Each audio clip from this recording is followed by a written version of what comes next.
Hello दोस्तों, स्वागत करता हूं आप सभी का अपने इस यूट्यूब चैनल पॉलिटेक्निकल क्लासेस पर। दोस्तों, आशा करता हूं आप लोग अच्छे होंगे, घर पर होंगे और अपने एग्ज़ाम की प्रिपरेशन को अच्छे से करेंगे। तो चलिए दोस्तों, आज की इस वीडियो में हम बात करने वाले हैं आपका जो सब्जेक्ट है basic of mechanical and civil के नाम से या फिर जनरल इंजीनियरिंग के नाम से। तो आज हम इसके बहुत ही इंपॉर्टेंट चैप्टर जिसका नाम स्प्रिंग है, तो इसके पार्ट 2 के बारे में बात करने वाले हैं। पार्ट 2 क्वेश्चन के बारे में बात करेंगे। जैसा कि आपको पता होगा, यदि आपने इसके पहले की वीडियो देखी होगी पार्ट 1 को, तो उसमें हमने इसके कुछ क्वेश्चनों को करा दिया था। लगभग 20 क्वेश्चन करा दिए थे, 20 या 15 क्वेश्चन करा दिए थे। तो जो भी कराए थे उसमें हमने करा दिए थे।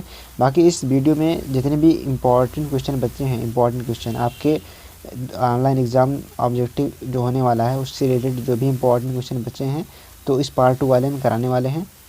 और यदि आप चैनल पर नए हैं तो चैनल को सब्सक्राइब कर लें और बेल आइकन को प्रेस कर दें और बाकी वीडियोस को अपने दोस्तों में शेयर किया करें। बाकी चलिए देखते हैं क्वेश्चन क्या है हमारा पार्ट 2 का। तो देखिए, हमारा जो क्वेश्चन नंबर 1 यहाँ पे है कि कुंडलीदार स्प्रिंग किस पदार्थ के बनाए जाते हैं। और दोस्तों, इसकी अगर हम बात करें तो यदि आप इसका PDF चाहते हैं तो आपको जाना पड़ेगा टेलीग्राम पर। तो टेलीग्राम पर आप जाइएगा तो वहाँ से आपको सर्च करना पड़ेगा पॉलिटेक्निकल क्लासेस। तो पॉलिटेक्निकल क्लासेस स्टूडेंट केवल सर्च कर देंगे तो वहाँ पे तो आपको जो लोगो हमने यहाँ पे लगा रखा है तो वही लोगों से वहाँ पे भी लगा है, तो वहाँ से आप PDF प्राप्त कर सकते हैं। बाकी चलिए देखते हैं क्वेश्चन नंबर 1 क्या है कि कुंडलीदार स्प्रिंग किस पदार्थ के बनाए जाते हैं।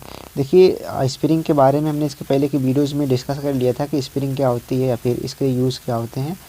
तो सारी चीज़ें हमने इसके पहले एक वीडियो में बता दिया था पार्ट 1 में। तो बाकी इसमें हम कुछ ज़्यादा बताने वाले नहीं, बाकी आपको क्वेश्चन बताएंगे।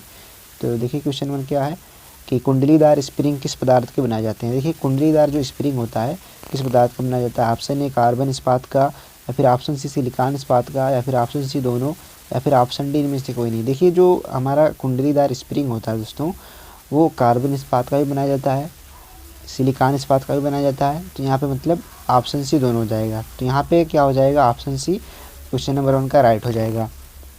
तो चलिए देखते हैं क्वेश्चन नंबर 2 क्या है कि अंतर्दहन इंजन में वाल्व स्प्रिंग किस पदार्थ के बनाए जाते हैं। देखिए, अंतर्दहन इंजन में वाल्व स्प्रिंग किस पदार्थ के बनाए जाते हैं। तो ऑप्शन ए दिया गया क्रोमियम या वेनेडियम मिश्र धातु का, ऑप्शन बी कार्बन इस्पात का, और ऑप्शन सी दोनों, या फिर ऑप्शन डी इनमें से कोई नहीं।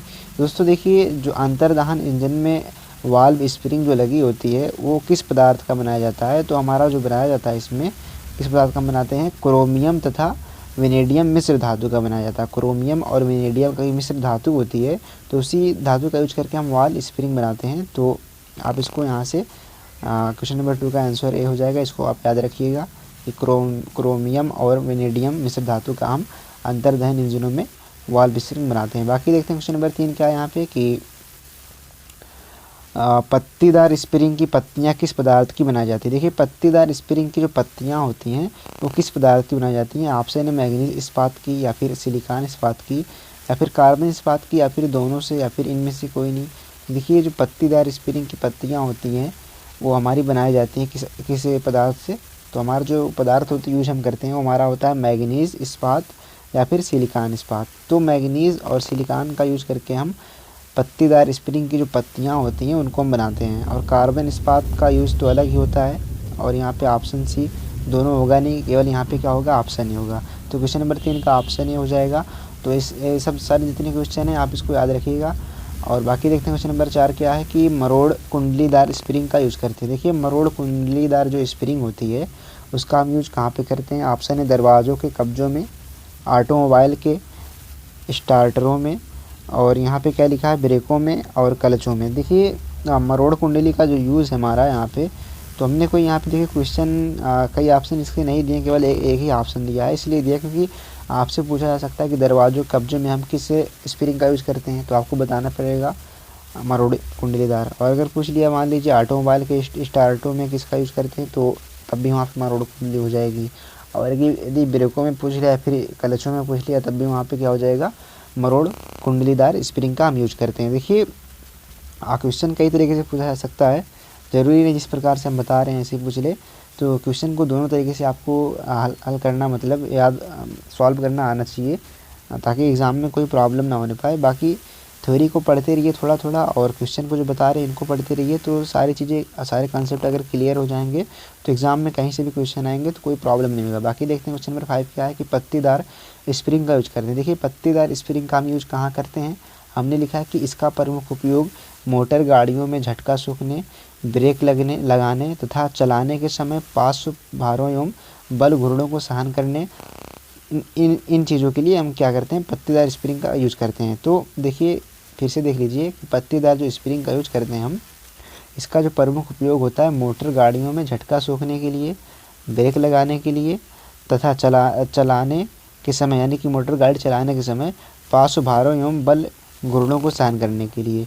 देखिए पत्तीदार स्प्रिंग लगी होती होगी, यदि आपने वाहन को देखा होगा DCM में यदि आपने देखा होगा तो वहाँ पे ऐसे पत्ती लगी होती है इस प्रकार से, ऐसे ऐसे चक्के के पास में, तो वही जो होता है वही पत्तीदार स्प्रिंग होती है। तो वही उसी के बारे में यहाँ पे बात की जा रही है। तो इसीलिए यहाँ पे क्वेश्चन नंबर 5 का जो होगा तो इसका जो हम पत्तीदार स्प्रिंग का हम यूज करते हैं इतनी जगहों पे करते हैं कि गाड़ियों में झटका सोखने के लिए, ब्रेक लगाने तथा चलाते समय जो है पार्श्व भारों एवं बल घूर्णनों को सहन करने के लिए पत्तीदार स्प्रिंग का हम यूज करते हैं। तो ये चीज़ आपको याद होना चाहिए। बाकी पढ़ते हैं क्वेश्चन नंबर 6 की ओर। देखिए क्या है क्वेश्चन नंबर 6 की, अच्छा क्वेश्चन ये भी है कि सर्पिल स्प्रिंग का यूज करते हैं। अब देखिए सर्पिल स्प्रिंग का जो यूज करते हैं, ऑप्शन इनका प्रयोग कम परिणाम के मरोड़ घूर्ण लगाने तथा घुमाव गति प्रदर्शित करने में, या फिर ऑप्शन बी खिलौने, घड़ियों तथा अनेक मापक यंत्रों में, या फिर ऑप्शन सी दोनों में, या फिर ऑप्शन डी इनमें से कोई नहीं। देखिए जो सर्पिल स्प्रिंग का हम यूज करते हैं ऑप्शन ए वाले में भी करते हैं और ऑप्शन बी में भी करते हैं। यानी कहने का मतलब ये है हमारा कि जो सर्पिल स्प्रिंग होती है उसको हम मरोड़ घूर्ण लगाने तथा घुमाव गति प्रदर्शित करने में, यानी घुमाव गति को ट्रांसफ़र करने में भी इसका यूज करते हैं। और देखिए खिलौने और घड़ियों तथा अनेक मापक यंत्र में भी इनका यूज करते हैं। देखिए यहाँ से ये पॉइंट इंपॉर्टेंट है, ऑप्शन बी जो है इंपॉर्टेंट है। क्यों? क्योंकि एग्ज़ाम में पूछा जा सकता है कि खिलौने या फिर घड़ियाँ या फिर अनेक मापक यंत्र बनाने में किस स्प्रिंग का यूज करते हैं। 4 ऑप्शन दे देगा, 4 स्प्रिंग का नाम दे देगा। तो मान लीजिए एक पत्ती का दे दिया, पत्तीदार स्प्रिंग, दूसरा कुंडलीदार स्प्रिंग, तीसरा सर्पिल। तो सर्पिल जहाँ पे भी ऑप्शन होगा वही आपका राइट होगा। तो इसलिए क्वेश्चन दोनों तरीके से याद होना चाहिए कि सर्पिल स्प्रिंग का यूज़ हम कहाँ करते हैं। तो सारी चीज़ें जब तक आपको याद नहीं होगी, जब तक आप थोड़ा सा ध्यान से पढ़ेंगे नहीं तो आपको याद होगी नहीं। तो इसलिए थोड़ा सा ज़रूरी है कि आपको ध्यान लगा करके पढ़ना है। बाकी क्वेश्चन नंबर 6 का जो राइट आंसर हो जाएगा ऑप्शन ए वाला भी सही है और बी वाला भी सही है, यानी कि ऑप्शन सी दोनों हो जाएगा। तो बाकी बढ़ते हैं क्वेश्चन नंबर 7 की तरफ। देखिए क्या है कि निम्न में से किस स्प्रिंग का हेलिक्स कोड शून्य होता है। देखिए आपको बताना है कि यहाँ पे 4 स्प्रिंग हमने दे रखी है और आपको बताना है कि निम्न में से किस स्प्रिंग का हेलिक्स कोड शून्य होता है। क्या होता है? 0 होता है। तो अब देखिए ऑप्शन है सर्पिल स्प्रिंग का, या फिर ऑप्शन बी पत्तीदार स्प्रिंग का, या फिर ऑप्शन सी कुंडलीदार स्प्रिंग का, या फिर ऑप्शन डी इनमें से कोई नहीं। देखिए जो हमारा क्या कहते हैं कि स्प्रिंग का जो हेलिक्स कोड शून्य होता है वो हमेशा क्या होता है, सर्पिल स्प्रिंग में ऐसा होता है। तो इसलिए यहाँ पे ऑप्शन है सर्पिल स्प्रिंग राइट हो जाएगा। और पत्तीदार हुआ और फिर कुंडलीदार हुआ, ये सब रॉन्ग हो जाएंगे। तो यहाँ पे केवल ऑप्शन ए सर्पिल स्प्रिंग राइट हो जाएगा।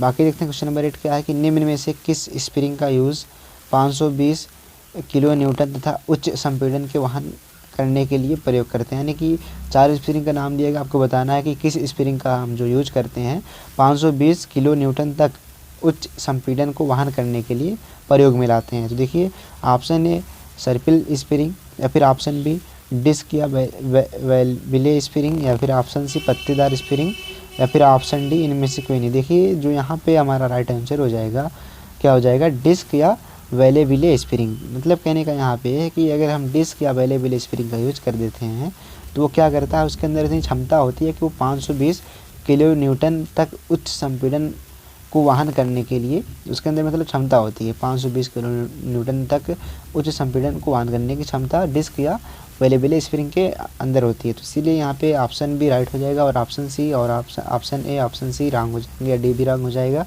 तो यहाँ पे क्या हो जाएगा, ऑप्शन बी राइट हो जाएगा क्वेश्चन नंबर 8 का। तो अच्छा क्वेश्चन है, इसको भी आप याद रखिए, एग्जाम में पूछा जा सकता है। तो बाकी देखते हैं क्वेश्चन नंबर 9 क्या है कि गद्दियों के फॉर्म झटका शोषक में किस स्प्रिंग का यूज करते हैं। देखिए गद्दियों के फॉर्म में झटका शोषक में किस स्प्रिंग का यूज करते हैं। Option B option A block spring, option B disc spring, और ऑप्शन सी सर्पिल स्प्रिंग, और ऑप्शन डी इनमें से कोई नहीं। देखिए जो गद्दियों के फॉर्म होते हैं या फिर झटका शोषक होते हैं तो उसमें हम क्या करते हैं, ब्लॉक स्प्रिंग का यूज करते हैं। तो यहाँ पे ब्लॉक स्प्रिंग क्या हो जाएगा, इसका राइट आंसर हो जाएगा ऑप्शन ए। और बाकी डिस्क और सर्पिल और इनमें से कोई नहीं, तो तो कोई ना कोई होगा ही, तो यहाँ पे ब्लैक स्प्रिंग ही होगा। तो इसीलिए क्वेश्चन नंबर 9 का ऑप्शन ए राइट हो जाएगा। बाकी अगर वीडियो अच्छी लग रही है दोस्तों, वीडियो को लाइक करें और दोस्तों में अपने इस चैनल को, छोटे से प्यारे चैनल को शेयर करें, ताकि अपनी जो फैमिली थोड़ा सा बड़ी हो जाए और पढ़ने में थोड़ा सा और मज़ा आए ना। तो देखिए क्वेश्चन नंबर 10 क्या है कि पत्तेदार स्प्रिंग का अधिकतम नमन प्रतिबल ज्ञात किया जाता है। देखिए पत्तेदार स्प्रिंग का अधिकतम नमन प्रतिबल यदि ज्ञात करना है आपको, तो आपको फार्मूला बताना है। इसमें ऑप्शन ए दिया गया WL/NBT², फिर option B 3/2 WL/NBT², option C दोनों, ऑप्शन डी इनमें से कोई नहीं। देखिए जो पत्तेदार स्प्रिंग हमारी होती है उसका जो नमन प्रतिबल होता है वो हम हमेशा इससे ज्ञात करते हैं 3/2 WL/NBT² से। तो इस फार्मूले का यूज करके हम क्या करते हैं, पत्तेदार स्प्रिंग का नमन प्रतिबल ज्ञात करते हैं। तो यहाँ पे ऑप्शन बी इसका राइट आंसर हो जाएगा। बाकी बढ़ते हैं क्वेश्चन नंबर 11, जो कि एक अच्छा क्वेश्चन है। पत्तेदार स्प्रिंग का विस्थापन ज्ञात करते हैं। देखिए पत्तेदार स्प्रिंग का हमें विस्थापन यदि ज्ञात करना है तो हम कौन सा फार्मूला यूज करेंगे दोस्तों, 3/8 ω/T3 ENBT3 3/8 WT3 ENBT3। तो यहाँ पे क्या हो जाएगा, ये आपका ऑप्शन है, यानी कि यहाँ पे उसका फार्मूला हो जाएगा, ये राइट आंसर रहेगा। यदि एग्ज़ाम में पूछ लेता है कि पत्तेदार स्प्रिंग का विस्थापन ज्ञात करते हैं तो हमेशा आपका ये फार्मूला होगा कि 3/8 WT3 ENBT3। तो इस प्रकार से आपको याद रखना है। देखिए हम अगर थोड़ा सा यहाँ पे वो करें तो देखिए ऑप्शन इस प्रकार से दे दिया, ऑप्शन भी दे देगा, मान लीजिए 2/8 दे दिया, तो आपको नंबर अगर याद है अच्छे से तो आप क्वेश्चन आसानी से कर पाएंगे। तो इसीलिए थोड़ा सा नंबर को भी याद करिए इनके साथ साथ में। तो यहाँ पे देखिए जो क्वेश्चन नंबर 12 आपका है कि परमाणु भार होता है। देखिए परमाणु भार क्या होता है आपको बताना है। मान लीजिए एग्जाम में पूछ लेता है कि परमाणु भार बराबर होता है, तो आपको लिखना होगा कि प्रत्यास्था सीमा के अंदर किसी स्प्रिंग पर लगाए जा सकने वाले अधिकतम भार को परमाणु भार कहते हैं। या फिर मान लीजिए ऐसे दे दिया कि प्रत्यास्था सीमा के अंदर किसी स्प्रिंग पर लगाए जा सकने वाले अधिकतम भार को क्या कहते हैं, 4 ऑप्शन दे दिया, तो उसमें से क्या हो जाएगा, परमाणु भार राइट हो जाएगा। तो क्वेश्चन दोनों तरीके से याद होना चाहिए। बाकी परमाणु भार क्या होता है आपको समझ में आ गया है। बाकी देखते हैं क्वेश्चन नंबर 13 क्या है कि परमाणु प्रतिबल क्या होता है। तो ऑप्शन ने इसमें लिखा है कि परमाणु भार के लगने से स्प्रिंग के भार में उत्पन्न अधिकतम प्रतिबल तीव्रता। तो देखिए परमाणु प्रतिबल क्या होता है, तो आपको मान लीजिए 4 ऑप्शन इस प्रकार से दिया है, तो ये राइट हो जाएगा। और यदि मान लीजिए ऐसे पूछ लिया कि परमाणु भार के लगने से स्प्रिंग के पदार्थ में उत्पन्न अधिकतम प्रतिबल तीव्रता क्या होती है, ऑप्शन है परमाणु प्रतिबल, ऑप्शन बी परमाणु भार, तो इसमें क्या हो जाएगा, परमाणु प्रतिबल राइट हो जाएगा। तो आशा करता हूँ क्वेश्चन नंबर 13 भी आपको समझ में आया होगा। बाकी देखते हैं क्वेश्चन नंबर 14 क्या है। तो देखिए क्या है, अच्छा क्वेश्चन ये भी है। तो लिखा है कि स्प्रिंग के कड़ापन को व्यक्त करते हैं। देखिए स्प्रिंग का जो कड़ापन होता है उसको हम व्यक्त करते हैं, ऑप्शन ए न्यूटन पर mm से, ऑप्शन बी न्यूटन पर मीटर से, ऑप्शन सी न्यूटन पर कूलाम से, और ऑप्शन डी इनमें से कोई नहीं। देखिए स्प्रिंग के कड़ापन को हम न्यूटन पर mm से व्यक्त करते हैं, या फिर न्यूटन पर m² से व्यक्त करते हैं। तो यहाँ पे क्या हो जाएगा, ऑप्शन बी इसका राइट हो जाएगा। स्प्रिंग के कड़ापन को हम न्यूटन पर mm से व्यक्त करते हैं। बाकी देखिए क्वेश्चन नंबर 15, और बाकी देखिए यहाँ पे क्या था कि यदि कुंडली का क्षैतिज से जो झुकाव हो 10 डिग्री कम है तो इस प्रकार के स्प्रिंग को कहते हैं। देखिए इस प्रकार के स्प्रिंग को हम क्या कहेंगे, बंद कुंडलीदार स्प्रिंग कहेंगे। और ऑप्शन भी सर्पिल स्प्रिंग और पत्तीदार स्प्रिंग, और इनमें से कोई नहीं, सब रॉन्ग हो जाएगा। तो यहाँ पे क्या हो जाएगा, बंद कुंडलीदार स्प्रिंग हो जाएगा। तो बाकी बढ़ते हैं क्वेश्चन नंबर क्या कहते हैं हमारा, तो हमारे लास्ट क्वेश्चन था। तो देखिए जितने क्वेश्चन हमने करा दिए हैं सारे इंपॉर्टेंट क्वेश्चन हैं, तो आप इनको कर लीजिएगा। और बाकी यदि आपने चैनल को सब्सक्राइब नहीं किया, चैनल को सब्सक्राइब कर लें, और क्या करना है, अपने दोस्तों में शेयर करना है। और देखिए कुछ हम देख रहे हैं कुछ दिनों से कि क्या है कि 45% ऐसे लोग हैं जो वीडियो को तो वॉच कर रहे हैं पर चैनल को सब्सक्राइब नहीं कर रहे हैं। तो यार ऐसा ना करो ना, चैनल को सब्सक्राइब कर लिया करो। अगर आप सब्सक्राइब कर लेंगे तो आपका कुछ ना कुछ भलाई होगा। मिलते हैं आपसे अगली वीडियो में, तब तक के लिए बाय बाय, टेक केयर।